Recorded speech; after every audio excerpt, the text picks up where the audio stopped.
Hey guys, and welcome back to Hollywood Hills episode 4 of the 2020 season. So as we gave you a little teaser last week, now we've got the full production ready to go. And we could not be more proud, not just of the production, but of the way that these dudes rode and threw down, and the initiative put on by Vans Racing. This is Race to Ride.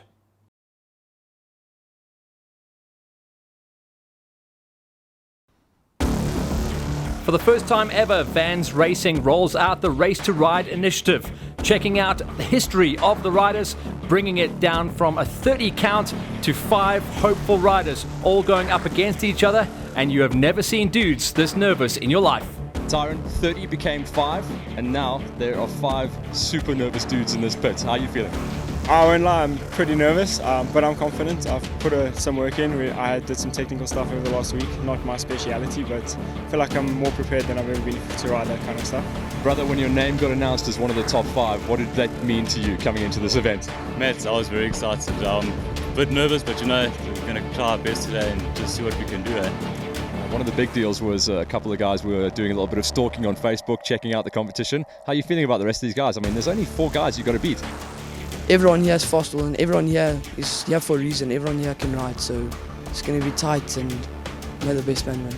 Yeah, I'm not going to lie, I did go through, check out who it was. Brendan Rush I've raced with before, so kind of have an idea of who he is. Johnson I've ridden with a few times, but the other guys completely unknown. The best I have is like videos off their Facebook.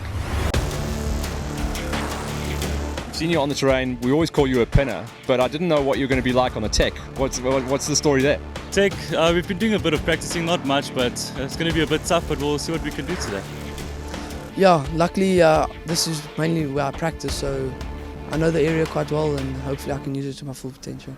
It's a really good track, and I really like it, especially Lowveld also. I really love Enduro, and I want to do GXCC this year also. The playing ground for today is going to be quite tough. So yeah, everyone's got their own game plan, so we're just going to go and do what we do best. No, definitely. The tech's going to be a bit of a tough one, but I think should be good today. I've been racing at 250. This is my 3rd FX, so I've always been comfortable on the bike, so that's why I never changed. But I think it is time for a change. And just tell me from your side, as one of 4 kids out there on the Johnson crew, what's this going to mean to you if you pick up this deal?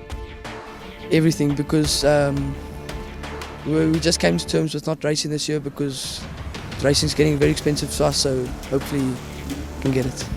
Oh, it would mean everything. We chose this year not to buy a new bike and stuff, and obviously due to financial constraints. And racing that R2 class on my 252 stroke, it's a bit of a struggle. I just resigned myself to work hard, but now with the opportunity of getting a new bike, I'm going to put everything into it. I'm really excited for this day, and it's a big opportunity for me. I just want to say thanks to Leon and Melissa to give me this big opportunity. So the 5 riders that got the big high five and the phone call to come and compete in this initiative: Rion Prinsloo, Brandon Bam Bam Rush, Josh Johnson, Devin Smith, and Tyron Beverly. The first task on the day was going to be the technical loop, made up of very much enduro cross terrain. Some of these riders knew it, some of the riders didn't. They would go out and do an open practice session which lasted around about 15 minutes long to give an idea of how the look and feel and how they were going to set up their own bikes. Then when we went into racing, they'd have 1 lap to count against the clock to see where they lined up, and then they'd move across onto the shop bike. First gate pick was going to be Rion Prinsloo, opening up the racing.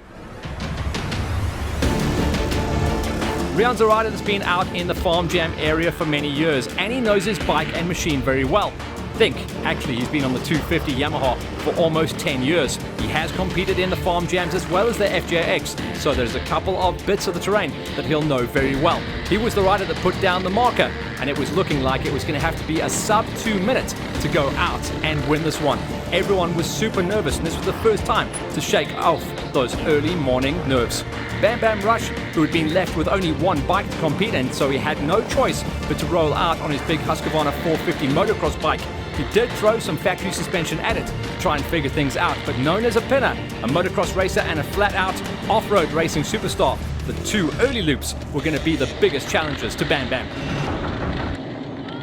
Not just that, but he was the first rider to taste the dirt up at Middelburg.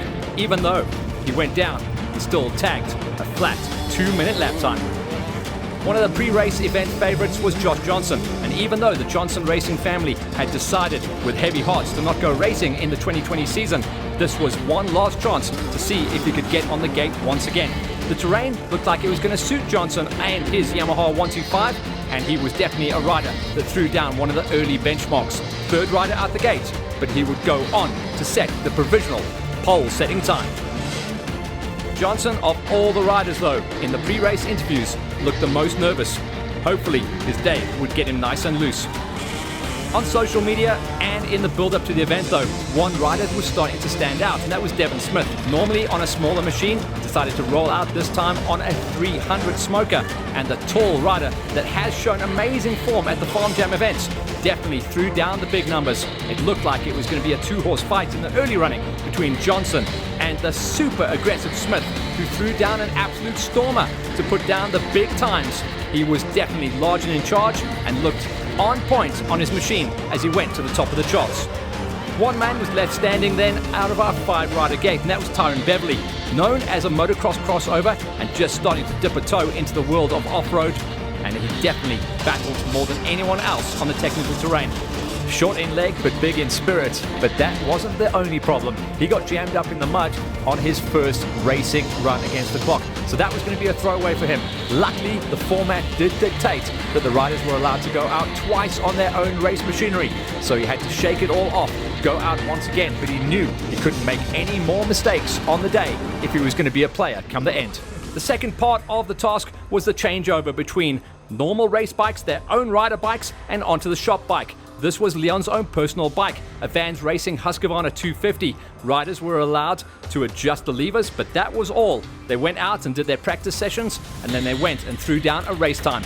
For Bam Bam, he also had to take the first gate pick draw. He was the first rider out and clearly battled, not known as a two-stroke rider or racer at all, and he really battled to come to terms with the power delivery. As the day went on, he would get more familiar and more used to the machine, but certainly the first time out, it was clear that Bam Bam was seriously battling just to find his groove on the day. Mistakes for Bam Bam were coming thick and fast, and he was just hoping that the tracks would open up later on in the day to allow him to catch up his deficit. For Tyron Beverley, he had lost a chunk of time being jammed up in the mud early on, but as a two-stroke rider, he looked really good. He was normally on a Yamaha 250, crosses over to the Vans Racing shop Husqvarna 250, and definitely looked more comfortable. And of course, the bike came out of the box, ready to race, and with a much more forgiving setup than his standard option off-road and motocross suspension. Beverley and those little legs were starting to find their groove and trying to find the numbers to break inside of the top 3.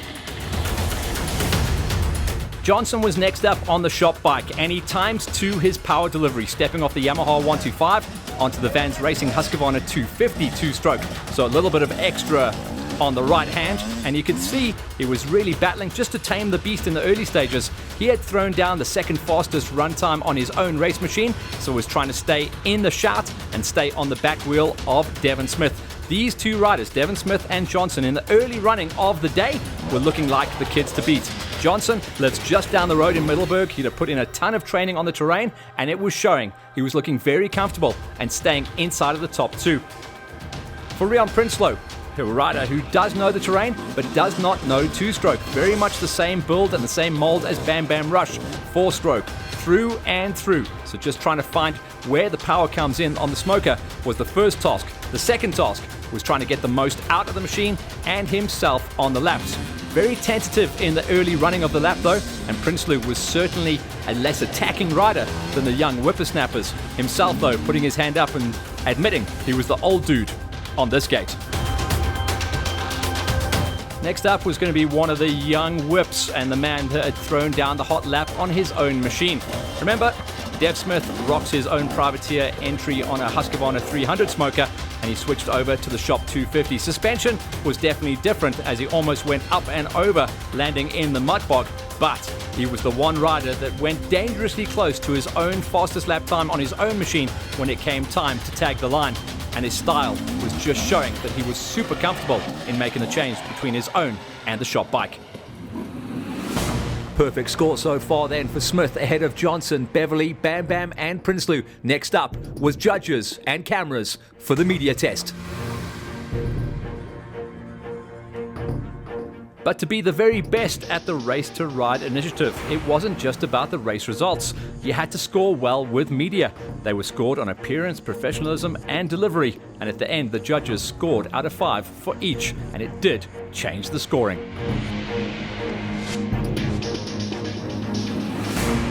So checking things out coming in from the technical loop. Certainly one rider came out shining, and that was Devon. He is absolutely pinning it off the front, but Tyrone Beverly isn't too far behind. We've just tagged up the timing from the first loop as well as the media section, and it is a 2-horse race out front. 21 points, tied with Tyrone Beverly and Dev. Now we go out into the Enduro loop to see what the Rockhoppers can do about changing the scoring as we go forward into the second sector of the event. Second sector would be made up of the Enduro loop. So with the technical loop out the way and 2 serious players starting to shine a light above the rest, it was time to go a little bit more natural. Even though the track opened up on the Enduro Cross after the big Husqvarna Bridge, it went a la natural and headed towards one of the key features of the lap, which was going to be the waterfall. The guys that knew how to ride the waterfalls and a little bit more tech aired on the side of Jarvisness, which is always carry as much momentum as you can, and it was the main man Dev that rock and rolled his way to the benchmark lap time. On his first time out, it looked like it was going to stand the whole way through the second sector. Tyrone Beverly definitely got the hurry up and the wake up, and he was going to be in that big fight. He had Johnson just behind him, and he was in a straight out elbows up dogfight with Devon Smith. He, of all the riders, had to react positively on the next loop, because it did look like it was going to err on the side of Johnson's more technical nature. The waterfall definitely showed that he was not able to carry as much speed up, so it was now going to be a battle for the number 2 spot between Tyrone Beverly and Johnson. Johnson went out the gate on the 125, and this was going to be his turnaround lap. He knew that he had to have as much advantage going forward into the final off-road loop as possible, because he was on one of the smaller machines. He worked hard, almost made a big mistake, almost going out the front door and over the bars, but on the riverbed and on the waterfall, he carried just enough speed to show his dominance, and he did manage to get himself up into a number 2 spot. But it was all for nothing at this stage, as Devon Smith was light years off the front. For Bam Bam Rush, it was going to be a big task on the Motocross 450. Even though he had worked on his suspension and done a little bit of lastminute.com training on his technical technique, it was still going to be very difficult. He, of all the riders, said when he came back from the riverbed, it wasn't as bad as he thought it was, but he said he knew it was going to polish up and grease up. He knew he had to carry as much momentum as possible. Not quite enough that he wanted to. He did block out and stall out a little bit, and then he stalled his big 450 as well, losing more and more precious times. Mistakes had come on loop 1, and more mistakes came on loop 2. Bam Bam knew he was in a fight now for a number 4 spot between himself and Rian Prinsloo. Prinsloo was the next rider out, and we expected to see him move up the charts. He's got a bit of a polished blade, he knows how to run technical and high speed alike, but it just didn't seem like the fire was in his belly come race day, and still unable to throw down the big lap times, and still locked in that fight for the number 4 and 5 positions with Bam Bam. We expected a little bit more from Rian, but it just looked like he couldn't find the terrain and the setup on his machine on the day to bring home the bacon. So that was going to be the fight between 4 and 5, leaving the top 3 superstars of Tyrone Beverly, Johnson and Smith to fight it out for the rewards going forward into the afternoon session. With their race bikes done and dusted, it was time to move across onto the shop bikes. Now we stayed with our championship lead, meaning the first rider out would once again be Devon Smith to throw down the hot lap and show the rest of the guys how it was done. The shop bike had been working hard the whole way through the day, and when the lights dropped once again, it was the tall kid that just seemed to be able to fire the bike out absolutely perfectly and carry more speed and momentum than anyone else. Very small difference between the power differential on the 300 versus the 250, and just enough speed, and those long legs definitely helped him in the more technical terrain. If it's anything to go by as well, can you believe this? On the shop bike, the kid went 1 second faster than he did on his own machine, just showing his true dominance, and now at this point starting to extend and become the clear outright leader. Tyrone Beverly was still pushing him close, but but he was now locked into a battle for second place between himself and Johnson, and it did look like the technical terrain was just a little bit too much for the motocross kid, losing tons and tons of time in the riverbed and starting to hand over that number 2 position to Johnson, who was making less mistakes even though he was on a smaller machine. The shop bike was the true leveler though the whole way through the day. Beverly at this stage will have known he was starting to lose his grip on the factory ride that was on offer. For Johnson, he wasn't backing down at all. After the crossover from his own machine onto the shop bike, he'll have known that he was now moved up into a provisional and virtual number 2 on the standings. So he was giving it everything he could and trying to just stay into the fight. At this stage, he knew it was make less mistakes than the other guy, King Kenny, even out there trying to help Johnson on his way. But no mistakes from Devin Smith, 1 or 2 small stallouts for Johnson, but Johnson had now moved into a clear number 2 on championship point standings.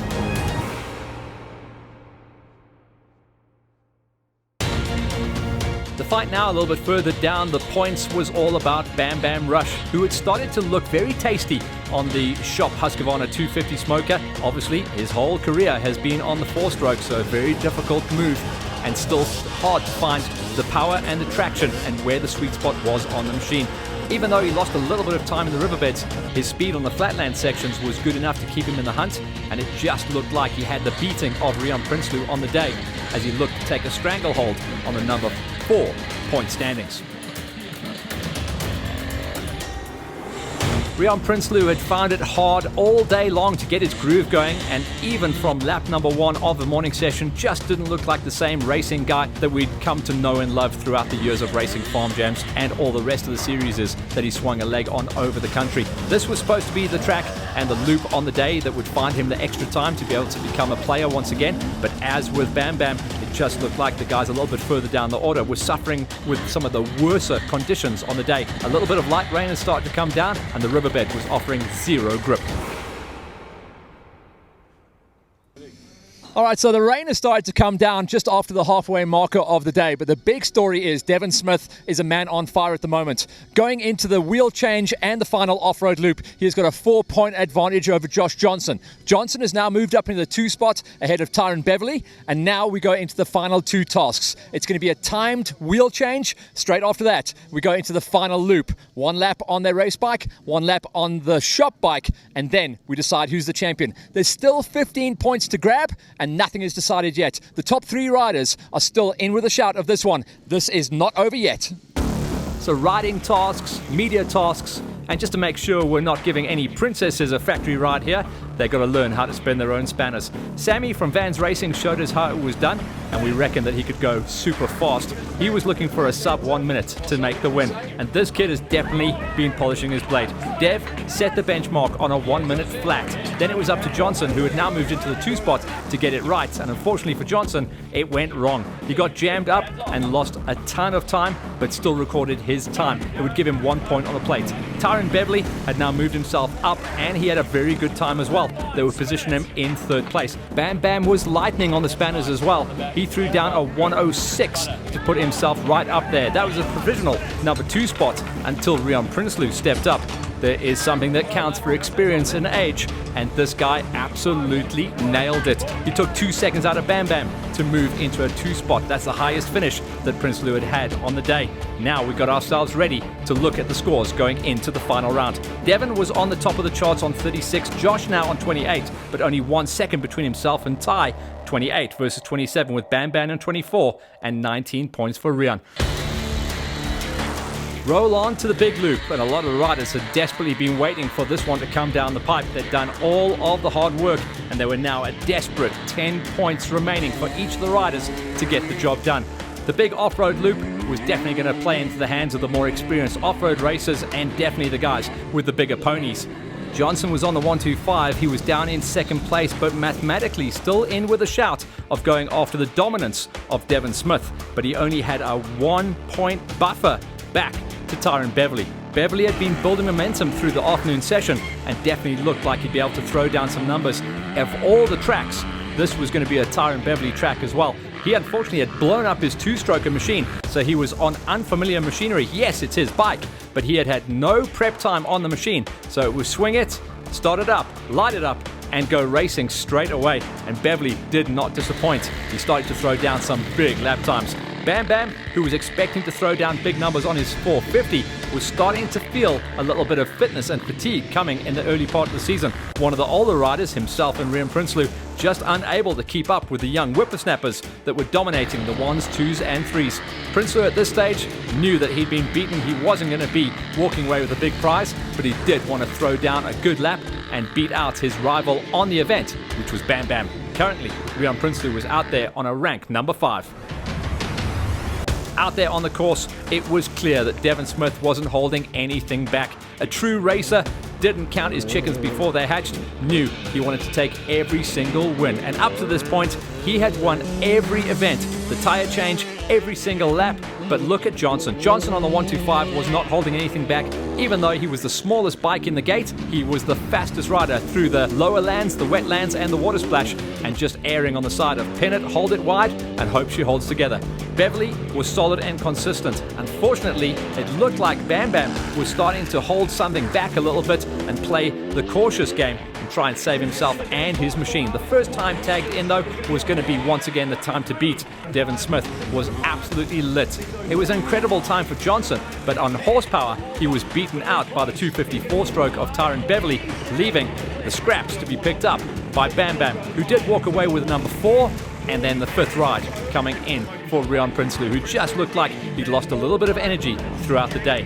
So that was the last time the riders would go out on their race machines. It was the time to now go out on the Shop 250.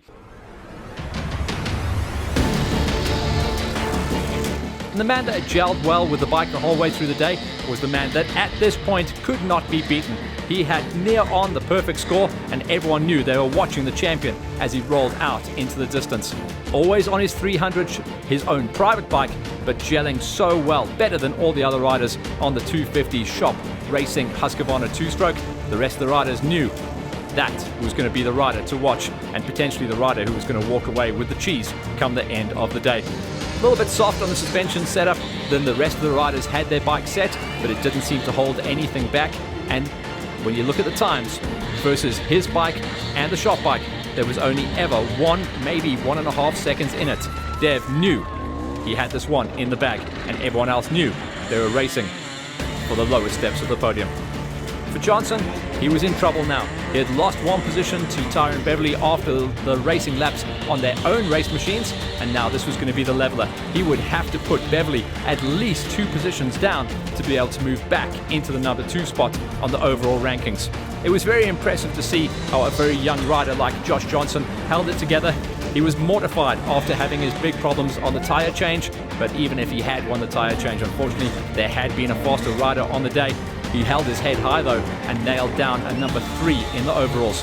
Tyron Beverly had been a big threat coming into the event, and it did look like the best event was saved for last. He was strong, super strong, only missing out on the win on his race machine, losing that to Smith, but he did get a number 2 spot, and he backed that up with another number 2 spot on the Shop bike. This guy gelled absolutely perfectly well, and it was no surprise as well, as he is blue smoke through and through. This was going to be the rider that walked away with a number 2 spot in the overalls, and he is definitely a threat to watch out for on the rest of the tours of racing. For Bam Bam, he was one of the riders that came to us afterwards and said he really enjoyed how light and agile and how much power was available to him on the Shop 250. He knew he was just going to try and remain into that number 4 spot.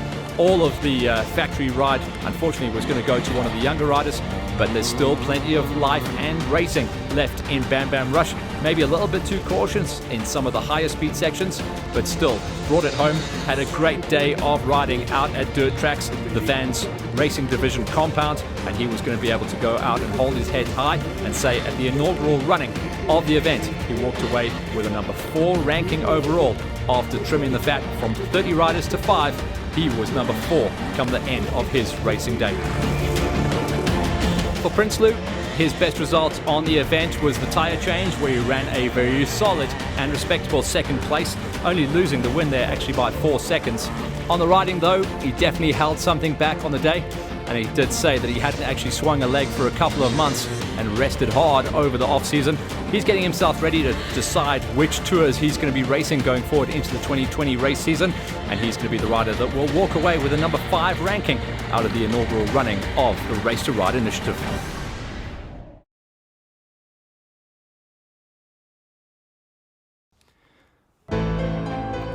But at the end of a day like this, there could be only one champion. And from the beginning of the day, it was Devin Smith. He walked away with the big cheese at the top of the charts. And Tyron Beverley did come on very strong towards the end there, knocking Johnson down to 3rd place. Bam Bam, that's Brendan Rush, down to 4th. And Rion Prinsloo down to 5th. But a deserved champion found in Smith. You know, it was really fun today. We all knew it's going to be a big competition today, so we all gave it all we could, but you know, at the end of the day, only one guy could step away with the sponsorship, so yeah, that happened, but it was fun, we enjoyed it. It was definitely a challenge, but we had so much fun today. Well done to all the competitors out there today. What a great event. It's really good for Vans Husqvarna to get this together. Excellent, great idea. Want to be part of it next year? Definitely do, definitely. Yeah, well, I gave it my all and it turned out this way, and I'm glad to say I did give my all, so happy it turned out this way, and yeah. Tell you what, the lads that beat you though, they were pushing on today. Yeah, everyone today was on it. You didn't know you could go from 1st to 5th in one heat, and unfortunately I had a few problems and it turned out this way, but I'm really happy that I was given the opportunity to just be here. Yeah, I felt good. Definitely struggled in the technical stuff this morning, but as soon as we got into that off-road loop, the best off-road loop I've ever ridden. Had so much fun, and I can't thank Vans and Leon just for the opportunity to be here. It was such a fun event, such a cool idea, and I hope more teams and more people start doing this. I think it's the most fair way to give a ride. And I've got to say congratulations to Devin. He had us in every event today. Well, I just don't know what to say. It's an amazing feeling. It's the best feeling ever, and to get a new bike, wow, it's just, what the hell? I just want to thank all my family and friends that support me, and I'm gonna be good this year and I'll try my best. I just want to thank Leon and Melissa also again for thinking about me for the sponsorship and things. So yes, I just want to thank them also. Leon, what a day, dude. What a day. Dude, I was super excited this morning. I think my nerves were higher than some of these riders' nerves. But what a day, like you said, the guys came and they delivered. It was tight, it was close, it was exciting. But at the end of the day, I think we got a rider, and we got the right rider. At the halfway marker, there was 3 guys in it as well. I never really counted that one. Yeah, it was so close on points, because we're doing points and not just working on time. And that brought the guys so close together. But it's tough, and the guys came out on top, so I'm happy. Devin Smith, welcome to Vans Racing, and we can see a good year lying ahead of us.